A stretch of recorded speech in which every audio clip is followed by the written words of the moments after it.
Que vous soyez nouveau à Warhammer 40 000 ou pas, si vous avez envie de vous lancer dans une armée spécialisée dans le corps à corps, eh bien très certainement qu'en plus d'être mon armée préférée, il est fort probable que la faction Blood Angel soit celle la plus douée pour ce qui est de taper au corps à corps. On se retrouve pour une nouvelle vidéo où je vous décrypte, où je vous en dis un petit peu plus sur le gameplay de chaque armée. J'ai mis beaucoup de temps à faire celle sur les Blood Angel et je pense que ça n'est pas plus mal pour la simple et bonne raison que l'armée a particulièrement évolué depuis la sortie de son codex, notamment avec l'ajout d'une règle spéciale dans le codex Space Marines généraliste, on va dire, qui rend l'armée Blood Angel encore plus game-breakeuse, si je puis dire, ou du moins encore plus efficace au corps à corps, mais on va en parler un petit peu plus tard dans la vidéo. Merci à tous ceux et celles qui continuent de s'abonner ou de regarder mes vidéos, ça fait bien plaisir. J'ai monté une chaîne secondaire sur laquelle vous pouvez retrouver plein de gros formats.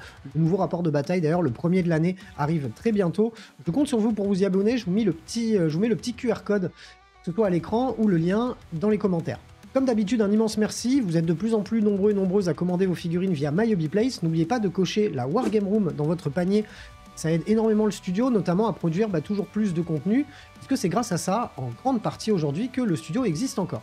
Pour ceux et celles qui se sentent généreux, vous pouvez vous abonner sur Tipeee, vous verrez, j'ai mis quelques contreparties en place, notamment le retour du format MTF une fois par mois. Sur Twitch, je regarde vos figurines, on sera accompagné parfois de certains peintres pros pour pouvoir regarder vos figurines et vous donner un petit peu notre avis.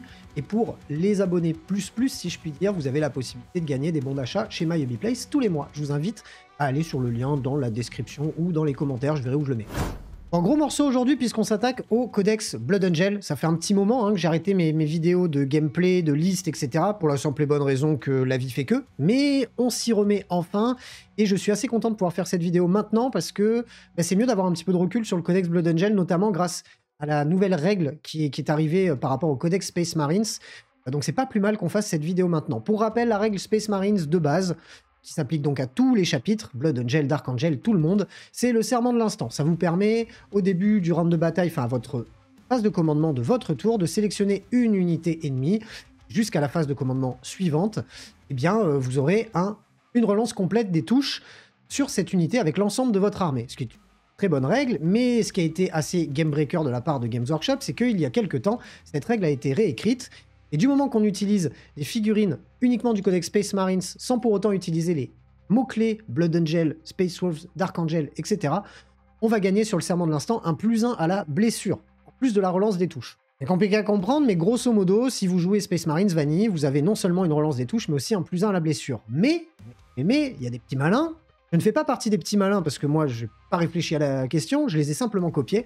Il y a des petits malins qui ont trouvé un glitch, dans le sens où, du moment qu'on n'utilise pas un mot-clé Blood Angel, Space Wolves, etc., on peut bénéficier de cette règle. Ce qui veut dire que l'on va pouvoir utiliser les détachements Blood Angel avec cette super règle Space Marines, tant qu'on ne touche pas au datasheet du codex Blood Angel. Donc tant que vous ne jouez pas la garde sanguinienne et de la Death Company, des personnages nommés, etc., tout ce qui sort en fait de l'index Blood Angel, eh bien vous bénéficiez de ce bonus-là. Et ça se joue très très bien ces derniers temps avec le détachement le plus joué à l'heure actuelle en Blood Angel, on va parler juste après, qui donne la possibilité d'avoir +1, +2 à la force et +1 d'attaque lorsqu'on charge. C'est très très fort, surtout sur une armée de corps à corps et surtout sur une armée qui bénéficie de pas mal de boosts pour pouvoir impacter le plus possible au corps à corps. Mais avant de revenir plus en détail là-dessus, puisque selon moi c'est un petit glitch qui je pense va être modifié dans les prochaines semaines, prochains mois, je vais d'abord vous parler de l'essence même du codex Blood Angel, parce que si vous êtes nouveau ou nouvelle, ou vous avez envie de vous mettre à cette armée, très certainement qu'en premier lieu, vous avez flashé sur le visu, sans pour autant vraiment savoir ce que ça implique en termes de gameplay, et si ça peut réellement vous plaire derrière. Évidemment, ça vous plaira, parce que si ça me plaît à moi, ça vous plaira à vous, c'est sûr. J'ai un goût universel. Ou pas. Dans le codex Blood Angel, vous allez retrouver 3 nouveaux détachements, et un supplémentaire qui est sorti à Noël. On va en parler juste après. Tout d'abord, le détachement de base, qui était sorti déjà en index, qui a été un petit peu réécrit, c'est le groupe d'assaut Liberator, qui vous permet donc d'avoir un +2 à la force et un +1 attaque sur l'ensemble de vos unités du moment qu'elles ont chargé.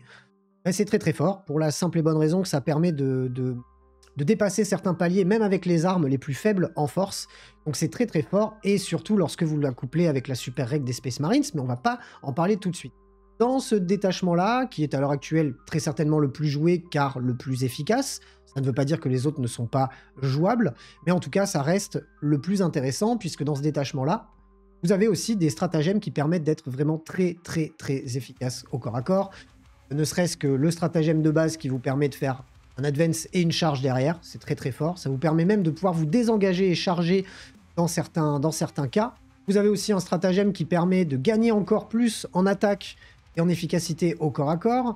Et c'est donc la soif rouge. Et vous avez même encore un autre stratagème qui permet de gagner le mot-clé lance lorsque vous chargez. Avec plein d'autres bonus, je vous fais ça dans les grandes lignes pour que ça soit pas trop difficile à becter. Grosso modo, c'est le détachement qui va être vraiment le plus efficace pour ce qui est d'impacter l'adversaire au corps à corps. En second détachement dans ce bouquin, on saluera le geste de Games Workshop qui nous a sorti un détachement spécialisé pour tout ce qui est Death Company. Si on préfère peindre du noir que le rouge, bah c'est ça qu'on jouera. Et les frères égarés. Les frères égarés, ça vous permet de passer en tout cas toutes vos unités Death Company en ligne. Ce qui va vous permettre de jouer une très belle armée à thème avec que de la Death Company, qu'il soit à réacteur ou à pied. La règle qui s'applique à toutes ces unités, c'est que lorsque vous êtes en dessous de votre force initiale, c'est-à-dire du moment que vous avez perdu un point de vie sur l'une de vos unités, cette dernière pourra relancer ses jets de blessure de 1. Et si vous êtes en dessous de votre demi-force, c'est-à-dire, par exemple, vous avez une unité de 5 figurines à 2 points de vie, du moment que vous avez perdu au moins 3 bonhommes, eh bien le reste de l'unité aura la relance complète des blessures, ce qui est en soi une règle très forte, mais soumise à des conditions. Condition de perdre des points de vie ou de perdre des figurines. Généralement, avoir Warhammer 40 000, surtout aujourd'hui avec la létalité qui est proposée dans le jeu, si votre adversaire se débrouille bien, il va logiquement détruire l'ensemble de votre unité pour ne pas vous laisser profiter de ce bonus-là. C'est ce qui me gêne un petit peu à l'heure actuelle sur la règle du détachement, puisque en soi, les règles de Death Company, enfin les unités de Death Company, même si on a un petit problème au niveau de l'objectif contrôle, du moins si on n'est pas accompagné d'un chaplain, on va avoir beaucoup de difficultés à faire ce qu'on veut avec ces unités-là. Elles vont être principalement là pour tuer et mourir derrière, parce qu'en termes de stratégie, ça va être très difficile de les utiliser, puisque si elles ne sont pas accompagnées, elles vont avoir un objectif contrôle de 0, et surtout, elles vont pas pouvoir se désengager d'un corps à corps. Enfin, ça va être très difficile de les faire autre chose que du kill pur et dur. À noter que dans ce détachement aussi, vous avez la possibilité, grâce à des stratagèmes, d'améliorer votre efficacité au corps à corps, et surtout de pouvoir advance et charge. Encore une fois, pour une armée basée sur le corps à corps, une règle d'advance charge, après le Fight First, c'est peut-être très certainement la deuxième meilleure règle du jeu pour une armée de corps à corps. Donc on sera ravis de pouvoir sortir une armée complètement à thème. On peut jouer très certainement 3 Dreadnought de la Death Company.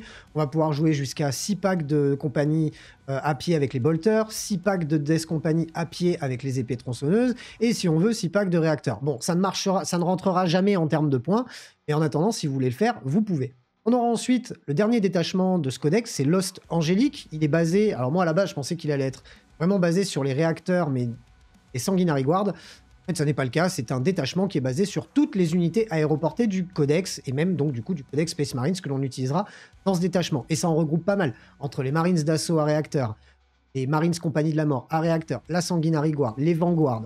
On a quand même pas mal de figurines aéroportées, et ça peut être un très bon gameplay. Moi, c'est le détachement que je préfère après le principal. La règle de ce détachement va vous permettre de sélectionner, lorsque vous jouez à 2000 points, jusqu'à donc 2 unités de votre armée, et ces dernières auront le droit dans la partie de repartir en frappe en profondeur ou en renfort stratégique du moment qu'on sera à la fin du tour de votre adversaire. C'est stratégiquement très fort, dans le sens où ça nous permet de renvoyer des unités pour qu'elles puissent réimpacter plus tard dans la partie, ou ne serait-ce que pour aller marquer des points à d'autres endroits de la map. Donc c'est un détachement qui va être beaucoup plus basé sur la stratégie que sur la force pure et dure. Du côté des stratagèmes, on retrouvera là aussi l'armure du mépris. Bon, ça c'est propre à tous les détachements et toutes les armées Space Marines, mais on aura aussi un stratagème qui nous permet d'advance charge. Encore une fois, je salue pour le coup l'éditeur d'avoir remis ce stratagème dans les 3 détachements, parce que c'est une règle, je pense que si elle n'existait pas, du moins moi j'ai pas fait une seule partie sans utiliser ce stratagème là, je pense que l'armée serait beaucoup plus difficile à manœuvrer. On notera un stratagème que je trouve assez sympa, qui pour un point de commandement vous permet sur une garde sanguinienne, après avoir perdu une de vos unités, de relancer le jet de touche et le jet de blessure de l'unité de garde sanguinienne. On imagine un gameplay où on va balancer des petites unités qui vont mourir assez rapidement, des packs de 5 figurines, on peut balancer des scouts si on n'a pas envie de payer ça trop cher, on peut balancer de la Death Company par 5, on peut balancer pas mal de choses pour que l'adversaire, déjà, doivent s'en occuper, les tue, et une fois qu'ils les tuent, eh bien, vos gardes sanguiniens vont être beaucoup plus forts. J'aime beaucoup ce stratagème. Bon, ça coûte un point de commandement à chaque fois, il faudra faire très attention en termes de points de commandement, puisque pour rappel, l'armée Blood Angel n'a pas de ce qu'on appelle de farm APC. On n'a pas de possibilité de récupérer des points de commandement facilement avec cette armée-là. Donc il faudra être très vigilant sur votre manière de dépenser vos points de commandement, puisque votre stratagème d'advance charge va très certainement vous servir presque peut-être à tous les tours. Donc il va falloir vraiment bien gérer sa petite réserve de points de commandement. Vous aurez aussi entre autres la possibilité de faire frapper en profondeur avec un stratagème une unité à normalement 3 pas de l'adversaire, mais cette règle a été modifiée. Désormais c'est 6 pas. Donc vous avez ce stratagème-là que vous pouvez utiliser sur toutes vos unités aéroportées. Et c'est plutôt pas mal dans le sens où déjà les Inceptors, que l'on va avoir très certainement envie de jouer dans ce détachement, ont déjà nativement cette règle de pouvoir arriver des frappes en profondeur directement à 6 de l'adversaire. Donc là, on va pouvoir, avec un point de commandement, le faire avec une autre unité. L'un dans l'autre, entre ça et les unités qui vont pouvoir repartir et revenir, on va être très mobile, on va être très insaisissable, si je puis dire, mais ça va demander un petit peu plus de stratégie. On n'est pas sur le détachement le plus bourrin du codex, et vous imaginez bien que c'est pas le détachement que je joue le plus. Voire c'est un détachement que j'ai jamais joué. Pour terminer avec les détachements proposés par Games Workshop, on en a un tout dernier qui est sorti à Noël, qui... Alors, à première vue, je l'ai pas aimé. En deuxième analyse, je l'ai bien aimé. Et avec du recul, je l'aime toujours pas. Parce qu'en fait, ce détachement ne vaut pas les autres. En fait, je le mettrai en 3e position sur mes détachements préférés. Pour la simple et bonne raison que ce détachement, qui est celui donc de l'Angelic Inheritors, c'est pour l'accent anglais, la règle de détachement Legacy of the Angel, ça doit vouloir dire les toilettes des anges, quelque chose comme ça. Ça vous permet au début du premier round de bataille de sélectionner jusqu'à 2 des bonus dans une liste, 3 bonus au total, et de l'appliquer à toutes les unités qui accompagnent des personnages. Ou du moins toutes les unités personnages qui sont accompagnés. Dans ce sens-là, c'est un petit peu mieux dit. Grosso modo, on a 3 bonus, dont un qu'on prendra quasiment jamais, donc c'est un petit peu comment on va orienter le truc direct. Le premier, c'est le fait de pouvoir être éligible à tirer et déclarer une charge lorsqu'on repart, lorsqu'on s'est désengagé d'un corps à corps. Bon, ça tombe assez bien parce qu'en fait, dans ce détachement-là, le gros problème, c'est qu'on n'a pas de stratagème qui permet de faire advance charge ou désengage charge. Là, on peut dire qu'on l'aura nativement sur toutes les unités qui sont accompagné de personnages. Le deuxième bonus nous permet, à chaque fois que l'on fait une attaque avec une de nos unités, de pouvoir relancer un jet de touche et de relancer un jet de blessure. No comment. Et le troisième, et très certainement le plus intéressant, ça va être la possibilité de relancer vos jets d'advance et de relancer vos jets de charge pour ces unités-là. Il faut partir du principe qu'avec ce détachement-là, vous jouerez obligatoirement le mot-clé Blood Angel, puisque vous allez vouloir jouer des personnages, puisque les personnages Blood Angel sont assez forts, et en plus de ça, là, quand ils vont être accompagnés, ils vont être boostés. Donc vous allez pas pouvoir bénéficier de la super règle que je vous disais tout à l'heure des Space Marines, qui permet d'avoir ce +1 à la blessure sous le serment de l'instant. Justement, pourquoi vous allez oublier ce bonus-là, c'est parce que vous avez envie de jouer tous les personnages Blood Angel dans ce détachement-là. Je pense pas que ça soit justifiable de jouer ce détachement-là sans le mot-clé Blood Angel. Et c'est ce qui fait que c'est un des détachements que j'aime le moins, puisque quand on y réfléchit, les personnages qui ont peut-être le plus d'impact en Blood Angel, vraiment en termes de létalité, etc., c'est peut-être Méphiston et le Sanguinor, qui sont des unités qui ne peuvent pas être accompagnées. Donc qui, quelque part, n'auront pas de bonus. Ça me gêne un petit peu. Les personnages en eux-mêmes auront le bonus, mais comme ils ne peuvent pas être accompagnés, ils ne pourront pas en faire bénéficier aux copains. Les stratagèmes et les améliorations sont pas folles non plus. J'ai pas noté, en tout cas, de gameplay particulier par rapport à ça. Je pense que c'est principalement écrit pour quelqu'un qui a envie de jouer tous ces beaux personnages Blood Angel, voire quelqu'un qui a envie de tester ça avec que des personnages génériques. Notons que le capitaine à réacteur, Chaplain et Chaplain à réacteur sont quand même de très bons personnages. Ils n'ont pas le mot-clé Blood Angel. Ils peuvent être donc joués dans ce détachement-là, sans pour autant vous faire perdre le bonus du serment de l'instant ++. Mais on va revenir justement sur ce serment de l'instant ++, la chose dont je voulais vous parler plutôt en fin de vidéo. C'est un bonus qui, à l'heure actuelle, propulse le Space Marines au devant de la scène, en termes de statistiques, de victoire, etc. Maintenant, est-ce que c'est quelque chose qui va être gardé? Je peux vraiment pas l'affirmer. Est-ce que c'est un glitch? Est-ce que Games Workshop va revenir dessus? Si c'est le cas, on verra, je pense, plus du tout ce détachement-là avec cette règle-là, puisque de toute façon, ça ne sera plus possible. Mais dans l'immédiat, prenez en compte le fait que lorsque vous jouez le codex Blood Angel sans jouer d'unité Blood Angel, ce qui est mon cas actuellement dans ma liste que je paye un petit peu au format compète, vous vous retrouvez avec toute une armée qui, avec son serment de l'instant, va avoir une relance complète des touches sur l'unité pointée par le serment de l'instant, l'amélioration de la blessure de 1 sur les unités pointées par le serment de l'instant. Dans le détachement, donc comme je vous dis, le Libérator, le premier, vous avez avec ça un +2 à la force un plus une attaque lorsque vous chargez au corps à corps. Vous avez un stratagème qui vous permet de faire une advance et charge. Vous jouez le codex Vanille Space Marines, donc vous allez tirer le meilleur de ce codex-là sans pour autant toucher au codex Blood Angel. Du coup, vous allez très certainement jouer le capitaine que vous pouvez surbooster en termes de létalité grâce à une amélioration, une optimisation qui vous permet de gagner le Sustained 3 sur ses attaques. Quand le bonhomme, on claque son bonus une fois par game qui lui permet de rajouter encore des attaques, je crois qu'on arrive à booster un capitaine à une dizaine d'attaques en 2+, relançable, de gantelet, avec un +1 à la blessure. Ça commence à pas déconner du tout. Couplé à ça, le stratagème qui vous permet d'avoir le mot-clé Lens. Le mot-clé Lens, pour rappel, vous permet d'avoir une relance de la blessure. On commence à pas rigoler du tout. Couplé à ça, le petit chaplain réacteur vanille, comme ça vous avez tous les bonus qui vont bien, et bien lui, vous lui mettez la petite amélioration célérité du primar qui va vous permettre une fois par partie d'avoir le mot-clé Fight First, ce qui est une des règles aussi les plus fortes lorsqu'on joue une armée de corps à corps. Je pense qu'on peut clairement pas jouer une armée Blood Angel sans avoir au moins 1 à 2 sources de Fight First. Donc l'un dans l'autre, il faut pas s'étonner de voir que ce codex-là, alors j'appelle pas ça un codex Blood Angel, parce qu'au final il n'y a pas de Blood Angel dans votre armée, et à l'heure actuelle, c'est peut-être le détachement le plus joué avec les Ultramarines pour performer, en tout cas, en Blood Angel. Moi, en tout cas, ce que je peux noter par rapport à ça, j'étais un peu réticent. Et ben en fait, vous savez quoi? C'est quand même super plaisant à jouer. Effectivement, vous n'allez pas avoir vos Sanguinary Guard, vous n'allez pas avoir vos Death Company, vous n'allez pas avoir vos personnages nommés qui sont sympas, mais à côté de ça, vous gagnez plein de bonus, et en fait, vous vous rendez compte qu'en piochant dans le Codex Space Marines, vous avez plein de choses à faire.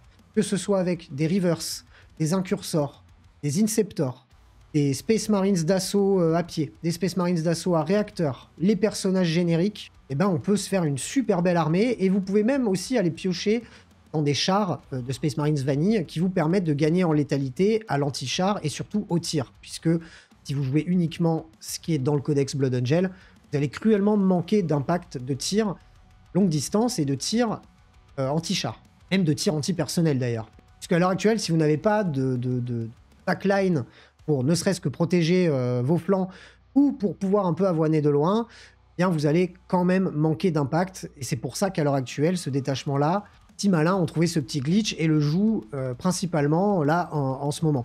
Maintenant, ça rend pas le reste du codex injouable. C'est pour ça que je voulais vous faire un petit peu le résumé du gameplay des Blood Angel. Je manquerai pas de revenir plus en détail sur les unités avec du focus vraiment particulier, que ce soit en live sur Twitch les lundis soirs ou dans d'autres formats de vidéos. Mais je voulais dégrossir un petit peu le truc, parce que mine de rien, lorsqu'on démarre le hobby, ou du moins quand on arrive ou quand on revient d'une pause, on peut très vite pas trop comprendre comment ça marche.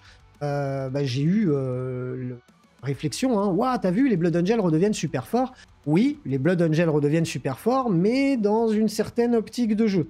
Si on a envie de jouer ses figurines préférées de son codex préféré, si on veut être dans cette optique de jeu-là, on pourra pas les sortir. Donc, faut le prendre en compte. Maintenant, l'Host Angélique reste, je trouve, un très bon détachement.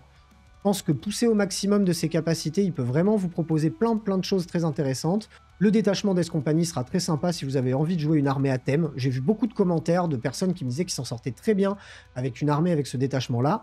Donc ne prenez pas pour acquis non plus, ne prenez pas au pied de la lettre tout ce qu'on peut vous dire dans les vidéos ou sur les réseaux, etc. Touche, mine de rien, à un spectre de jeu qui est quand même très spécifique quand on parle de jeu égal et de jeu compétitif. Si vous, votre délire, c'est un petit peu comme moi, de jouer avec vos potes et de jeter des dés en buvant des bières le week-end, je garantis que tous les détachements que j'ai cités dans cette petite vidéo seront rigolos à jouer. Et pour citer 2-3 faiblesses avant de conclure avec cette vidéo, l'armée Blood Angel a les mêmes faiblesses que l'armée Space Marines, c'est-à-dire qu'on reste quand même sur l'armée la plus polyvalente du jeu, la plus fournie en termes de datasheet du jeu. Donc généralement, lorsqu'on a des nerfs, on prend très cher, et généralement, lorsqu'on a des améliorations, on devient très fort. Donc c'est une armée qui peut très vite faire le yo-yo, et en plus de ça, c'est une armée qui est quand même assez élitiste, un peu le cul entre deux chaises, ni trop élitiste, ni trop de masse, puisque les figurines coûtent quand même assez cher. Et on reste sur des figurines principalement d'Endurance 4. L'Endurance 4 est maintenant assez globale à la version. On n'est pas sur des endurances impossibles à atteindre en termes de létalité. Donc vos figurines ne sont pas à l'abri, surtout qu'on a très peu de sauvegardes invulnérables dans le codex Blood Angel, sauf si on utilise certaines unités. Donc vous allez quand même être assez facilement tuable, si je puis dire, lorsque votre adversaire va s'équiper contre vous. Simple et bonne raison que l'endurance 4 et 2 points de vie, bah, ça reste complètement abordable comparé à un Custodes ou à d'autres armées beaucoup plus tanky, comme la Death Guard, etc. Notez tout de même que l'armée Blood Angel, et ça je le dis en toute subjectivité, est la meilleure armée du jeu parce que c'est les plus beaux et parce que c'est les plus forts. Et puis de toute façon, si vous n'êtes pas d'accord, c'est pareil. J'espère que cette vidéo vous a plu. Si c'est le cas, vous mettez le pouce bleu. Vous me rédigez votre meilleur commentaire si vous n'en avez rien à taper des Blood Angel. Je vous invite à me dire le dernier film que vous êtes allé voir au cinéma et si ce dernier était cool. Ça n'a aucun rapport, mais j'ai vu que la dernière fois je vous ai demandé ce que vous aviez mangé et ça vous a enjaillé dans les commentaires, donc n'hésitez pas à me lâcher un petit com, ça fait plaisir. On se retrouve très bientôt pour plein d'autres vidéos. D'ici là, prenez soin de vous. Salut les roommates.